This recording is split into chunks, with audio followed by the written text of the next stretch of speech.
decidí compartir con ustedes un tema que he titulado Tiempos de Cambio. Y estaba pensando cómo nosotros en tiempos de cambio necesitamos hacer ajustes a nuestras actitudes. Siempre hay una frase que yo aprendí hace muchos años de un filósofo y él decía esto, él decía que la frecuencia del tiempo tenía que hacernos ajustar la frecuencia de la conducta. Él usaba ese término. Saben que la frecuencia es, en términos simples, es lo que se utiliza, por ejemplo, usted tiene un radio, cuando se usaban los radios análogos estos, ¿verdad? Y nosotros cuando se usaba todavía aquello de darle vuelticas, ¿no? ¿Se acuerdan? El botoncito de dar vuelticas.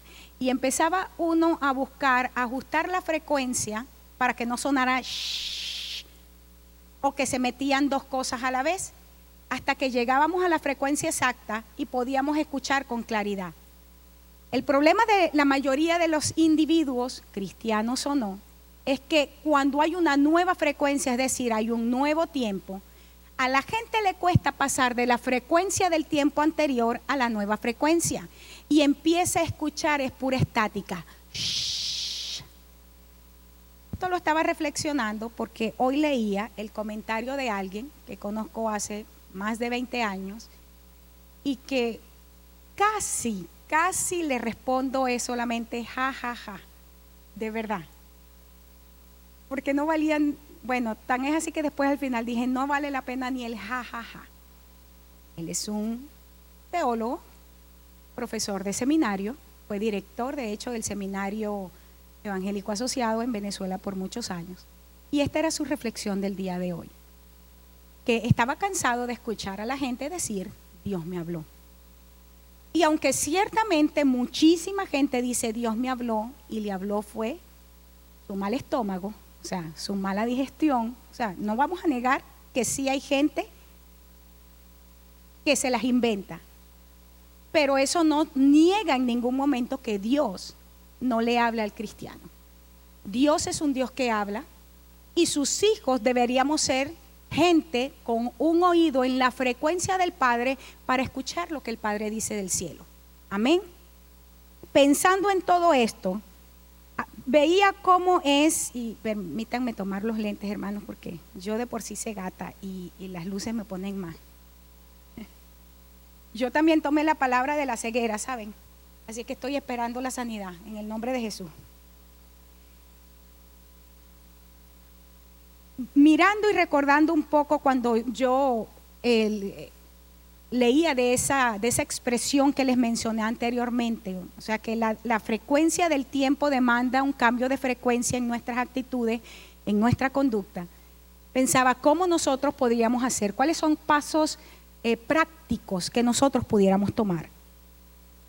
Y una de las cosas, voy a compartir varios puntos con ustedes, es que siempre los cambios de estación son cambios, o mejor dicho, son tiempos de prueba. Generalmente, bíblicamente nos vamos a encontrar que cada vez que hubo un cambio en la estación, ese cambio era tanto precedido como inmediatamente a la entrada a tiempos de prueba.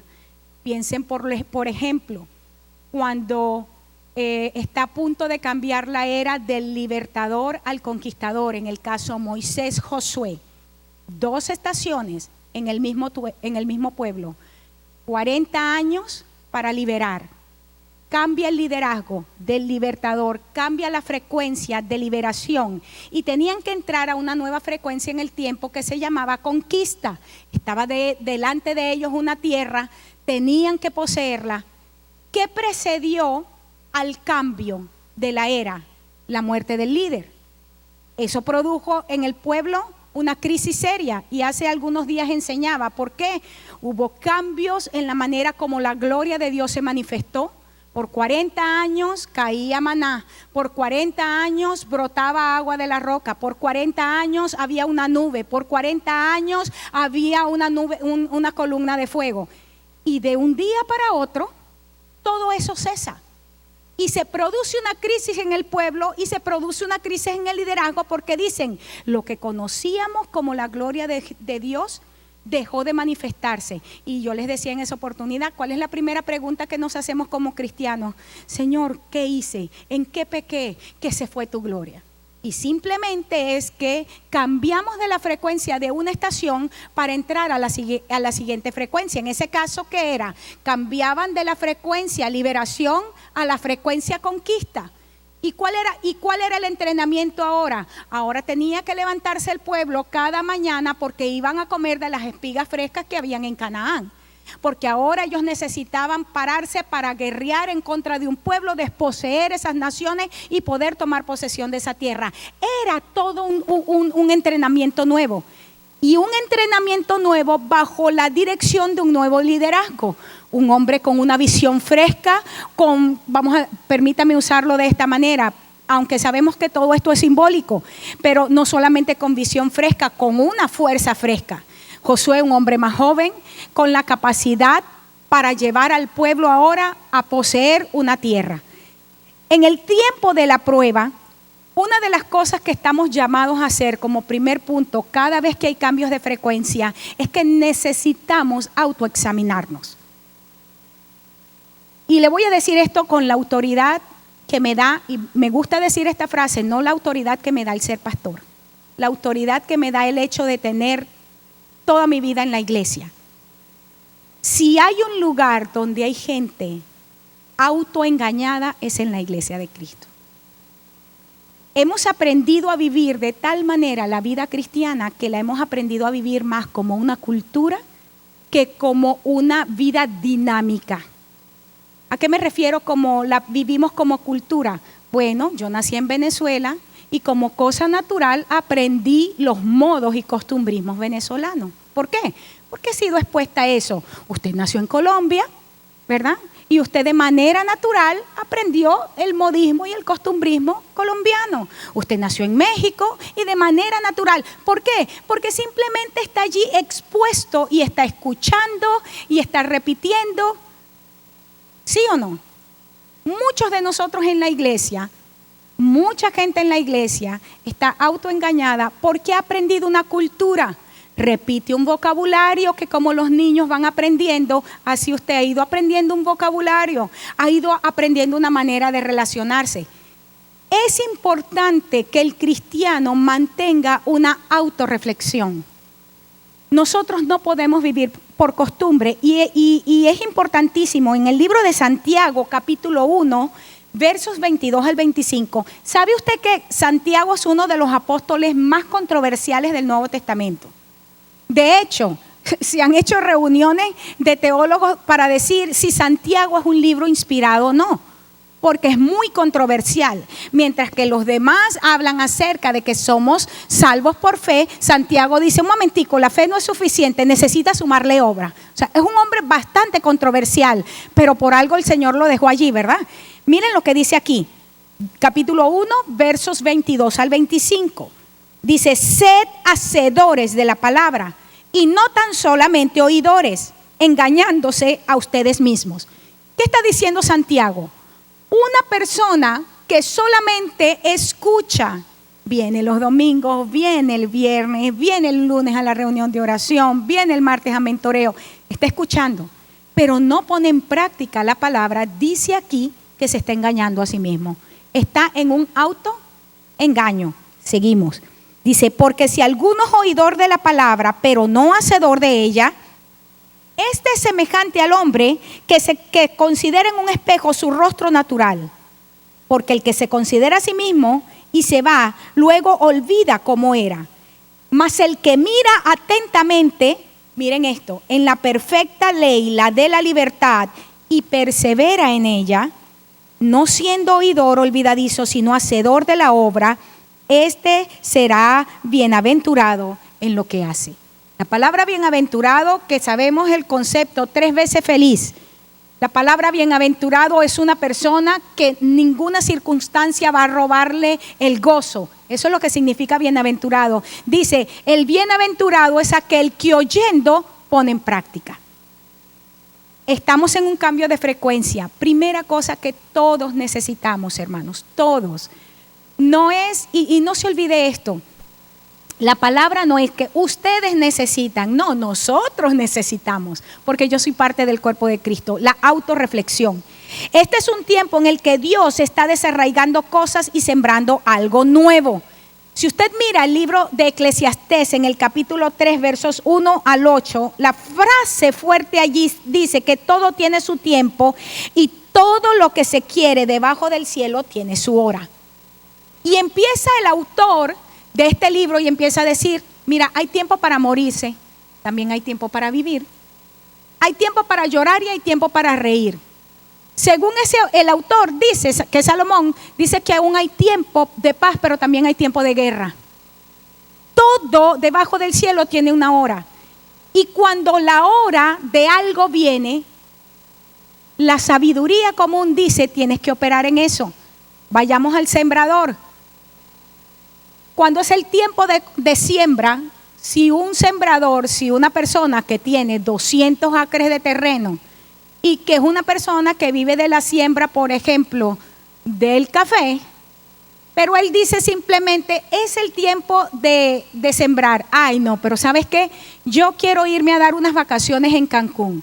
Yo sé que es tiempo de siembra, pero al fin y al cabo, Dios es tan bueno que Él sabe que yo necesito unas vacaciones y se va para Cancún. Regresa y el periodo de siembra se acabó. Y ahora viene el tiempo de cosecha. Y entonces él dice, Señor, como tú eres tan bueno y tú sabías que yo necesitaba mis vacaciones, ¿dónde está mi cosecha? Y el Señor dice, el que no trabaja, que tampoco.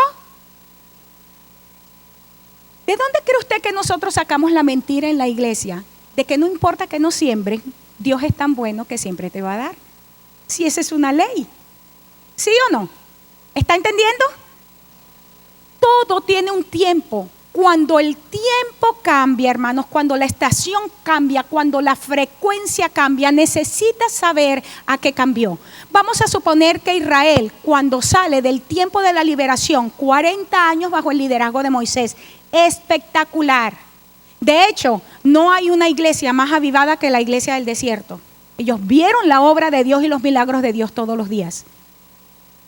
Era muy fácil para el pueblo empezar a criticar a Josué, porque bajo el liderazgo de Josué no había milagros. No milagros sobrenaturales como los que veían con Moisés. Porque la estación, la intensidad de la estación cambió. ¿Y qué pasa si el pueblo se hubiese amachado y hubiese dicho, no, un momentico, nosotros queremos que tú seas como Moisés? Ajá, ¿dónde están los milagros, Josué? Ajá, ¿y cómo es que tú dices que Dios está contigo? ¿Y por qué no tenemos maná todos los días enfrente de la casa? Ajá, porque estaban familiarizados. El tiempo cambió y la forma de Dios cambió. Había algo que se requería ser cambiado en la actitud y en su manera de caminar. La estación cambió. Y en este momento, hermanos, hay cambios profundos en nuestra vida. Déjeme decirle, hay cambios profundos en este momento a nivel de economía mundial. Cambios profundos. He venido diciendo esto muchísimo últimamente. Si nosotros no cambiamos nuestra manera, lo que hemos venido haciendo en nuestra economía, hermanos, muchos de los cristianos van a sufrir carencias. No se van a ir a la cama sin comer, pero mucho cristiano va a sufrir carencia. Porque hay principios de Dios para los cambios de estación. Y si nosotros estamos mirando que los tiempos están diciendo hay cambios en todo lo que es el ámbito económico, necesitamos revisar, por ejemplo, nuestros patrones de gastos. ¿Cómo estamos invirtiendo? Estamos tomando los principios de Dios, aplicándolo a nuestras finanzas. ¿Recuerdan que hace 2 años, cuando empezamos por la palabra profética en el año 2011, empezamos a hablar de que se necesitaba que cambiáramos los patrones a nivel económico? Hablamos de Josué en el año 2011.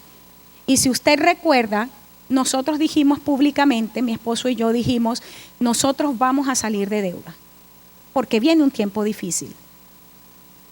Hermanos, cuando sacamos las cuentas de todo lo que debíamos, yo a mí casi me dio un ataque al corazón. Jesucristo, yo no sabía que debíamos tanto. Sacando las casas, debíamos casi $100,000, sacando las casas. ¿Y qué dijimos? Vamos a pagarlo.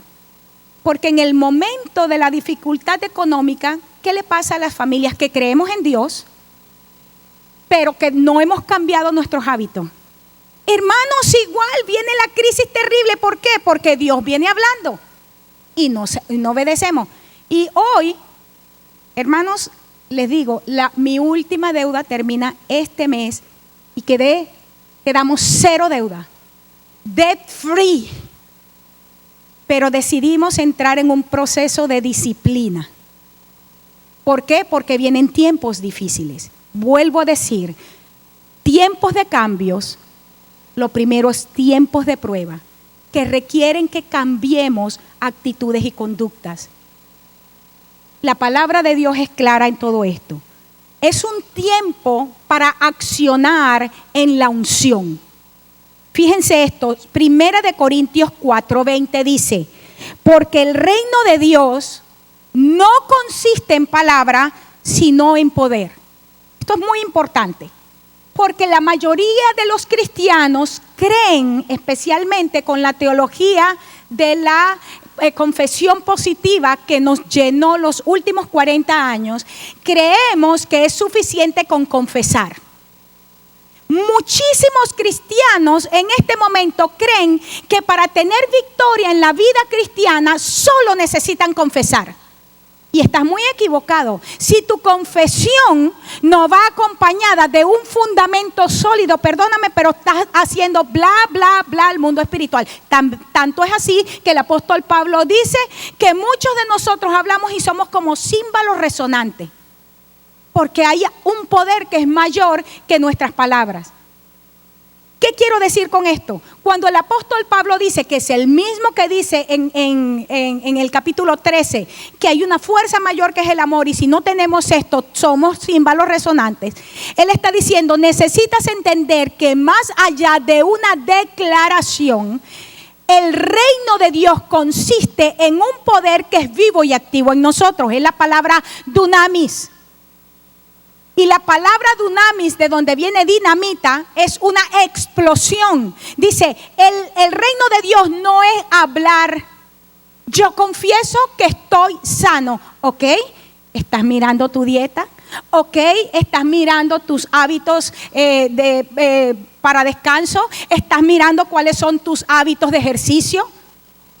No es suficiente confesar, yo soy sano, yo soy sano, yo soy sano, pero hago todo lo contrario para que mi cuerpo se enferme. ¿Me está entendiendo? No es suficiente confesar. El confesar, por eso Santiago dice, muéstrame tu fe sin obras, que yo te muestro la mía con obras. Porque la fe, el confesar solamente, sin obras, sin hacer lo que tienes que hacer, es muerta. Eso es lo que está diciendo el apóstol. Estamos en un tiempo donde nuestra confesión debe ir acompañada de una acción. Amén. Es tiempo de vivir al nivel de excelencia de la combinación de fe con obras entonces. Eso lo encuentra en el libro de Santiago también, capítulo 2, versos 20 al 22. Que dice, ¿tú quieres saber lo que es un hombre vano? Te lo voy a parafrasear. Bueno, un hombre vano es que tiene una fe con obras muertas. Mira lo fuerte que es Santiago. Un cristiano vano es uno que dice que cree, pero no acciona en lo que Dios está haciendo para el nuevo tiempo. Y me gusta porque el ejemplo que usa es, ¿no fue acaso justificado Abraham, nuestro padre, cuando ofreció a su hijo Isaac sobre el altar? ¿Qué está diciendo? Yo confieso que no voy a tener problemas económicos. Yo confieso que mis hijos van a ser salvos. Yo confieso que mi hogar no va a tener problemas. ¿Estás haciendo lo que tienes que hacer? Yo confieso que mis hijos van a ser salvos. ¿Estás enseñándole de Dios? ¿O lo estás dejando simplemente al aire? No, el Señor me dio una promesa. ¿Estás accionando en esa palabra? Yo confieso que todo va a estar bien y te estás portando adecuadamente. Eso es lo que está diciendo aquí. Abraham, el padre de la fe, Dios le pidió lo que más quería, su hijo. ¿Qué pide Dios de ti en esta nueva estación? La pregunta es, ¿qué te está pidiendo Dios? Y cuando tú respondas esa pregunta, acciona en eso. ¿Qué está demandando Dios de ti?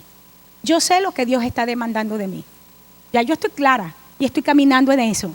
¿Qué está demandando Dios de ti? Ahora, Dios está demandando de su pueblo. Te voy a hablar en general porque esa respuesta, también hay una respuesta particular. Pero una de las cosas que Dios está demandando de su pueblo en este tiempo es que seamos gente que no se come la semilla. Te voy a explicar algo. En el año 2011, tristemente con esto voy a terminar, llegué a la cuarta parte de lo que quería compartir. En el año 2011 hicimos un fuerte énfasis en el ministerio de José y dijimos que José fue un hombre levantado en un tiempo de crisis. De la iglesia de Cristo, o sea, del pueblo de Israel, salió la persona que administró los recursos, no solamente para el mundo, pero también para que Israel pudiera subsistir como nación y las naciones circunvecinas. Estuvimos hablando de cómo Dios quería traer sabiduría a su pueblo en el tiempo donde todavía estuvieran las vacas gordas, para que fuera del pueblo de Dios de donde saliera la gente con la capacidad para bendecir a las naciones. Si usted no se ha dado cuenta, el tiempo de las vacas flacas ya empezaron. Una cosa que hizo José es que por 7 años, 7 habla de un periodo. Cuando se recogía la cosecha, parte de la cosecha iba a un granero. Eso fue lo que hizo, ¿verdad? Y fue tanto lo que llenó que alcanzó para Egipto, alcanzó para todas las naciones que iban a comprar comida a Egipto y para que Israel no pereciera como nación. Estamos en un momento donde como tú administres tu semilla, va a determinar también tu futuro económico y financiero. ¿Cómo lo estás haciendo? Cuando Jessy mencionaba, la pastora me regañó, no es que lo regañé, sino que yo a veces voy observando y voy mirando, ¿por qué estos patrones en tal persona? Y a varios he ido y les digo, debes romper este ciclo. Hay que romper ciclos en nuestra vida. Vamos a cambiar la parte financiera por otro ciclo. Si tú tienes, por ejemplo, ciclos de soledad. ¿Qué son ciclos de soledad? No tienes un amigo verdadero. Nadie se pega de ti. Empiezas a ser un amigo y cuando te das cuenta, la circunstancia te lo quita. No cuentas con alguien verdadero. Ese es un ciclo. Si yo quiero romper ese ciclo en mi vida, voy a la palabra. La Biblia dice, por ejemplo, para ser amigo hay que mostrarse amigo. ¿Verdad que sí? Entonces, si yo quiero romper el ciclo donde nadie quiere tomarse un café conmigo, ¿qué hago? Empiezo a mostrarme amigo. Exactamente, soy yo la que empiezo a invitar a la gente al café. ¿Está entendiendo? Así rompo el ciclo. Si tú quieres romper un ciclo de pobreza, entonces, ¿cómo vas a romper un ciclo de pobreza? Dando como que tienes. Es exactamente, pasar la prueba es sacar de donde no tienes. ¿Qué es lo que tiene una persona que no tiene amigos? Soledad. En el momento que necesita a alguien, nunca hay nadie ni siquiera para venirle a calentar un agua porque se siente enfermo. Rompe ese ciclo. ¿Cómo? Empieza tú yendo a la casa de alguien a calentarle el agua. Esa es la mejor manera. La mejor manera es hacer por otros lo que tú quieres que hagan por ti. Eso es en cada área de nuestra vida. Y ese es el momento que estamos viviendo. Si te comes toda tu semilla, hermanos, el tiempo que viene te vas a quedar sin nada. En mi país hay un dicho, y mi mamá nos los decía a nosotros mucho. Nosotros somos 6 hermanos, más, ustedes conocen la historia de sobra, todos los que mi mamá crió. Bueno, como en todas las típicas familias de esas, ¿qué cree usted? Yo con mi hermanita Grecia, si comprábamos una galleta chévere, no, pero no vamos a darle a Manuel. Al fin y al cabo mi mamá no lo parió. ¿Sí me estás entendiendo? Así se comporta uno porque no tiene revelación. Y mi mamá siempre nos decía esta frase: el que come solo, come una sola vez. ¿Han escuchado ustedes ese dicho? Ella siempre nos decía eso: el que come solo, come una sola vez, porque cuando se le acaba lo que tiene, nadie te da porque tú no diste. Y eso lo empezó a meter en nuestro corazón. Y créame que es un principio. ¿Qué pasó en el 2008? Todos ustedes conocen lo que nos pasó, toda la bendición de Dios sobre nuestras vidas, 8 meses viendo una provisión abundante. Pero me gusta pensar en lo que Dios hizo cuando vino, ¿cómo fue que se llamó el huracán de que pegó en Galveston? ¿Ah? Hike. ¿Qué pasó? Se fue la electricidad en el 90% de la ciudad, ¿sí o no? Mi casa era la única casa con luz en toda la zona. La gente preguntaba: hay un hospital cerca, pero ¿cómo es que ustedes tienen luz? Yo sabía por qué. ¿Y qué fue lo que pasó? Resulta ser que hay muchísima gente que compra, usted sabe que esa es una parte de la cultura americana, que tiene los refrigeradores llenos de carnes y llenos de comida.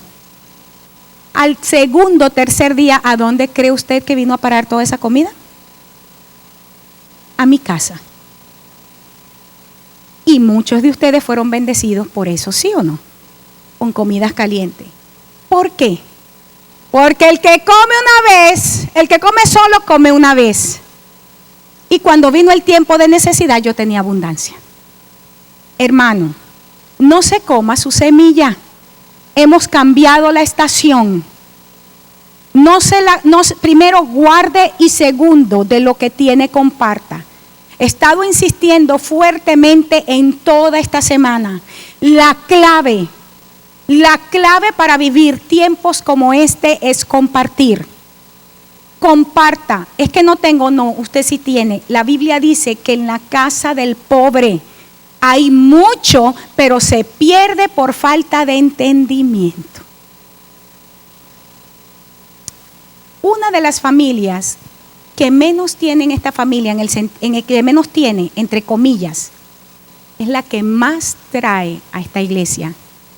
Siempre vienen todas las semanas con una bolsa y reparten por lo menos 7, 8 bolsas de cosas entre familias.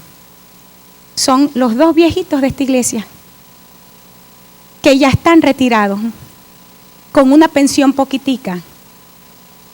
Y son una gente que semanalmente por lo menos 8 bolsas traen para compartir con los demás, ¿sí o no? ¿Sí o no? ¿Eso no es una lección? ¿Qué vamos a hacer? Estamos en un momento donde necesitamos cambiar nuestra manera. La estación cambió. No te pongas a pedir maná del cielo porque el maná no va a caer. Tienes que pararte, trabajar, porque tienes que heredar una tierra. Es tiempo de trabajo duro.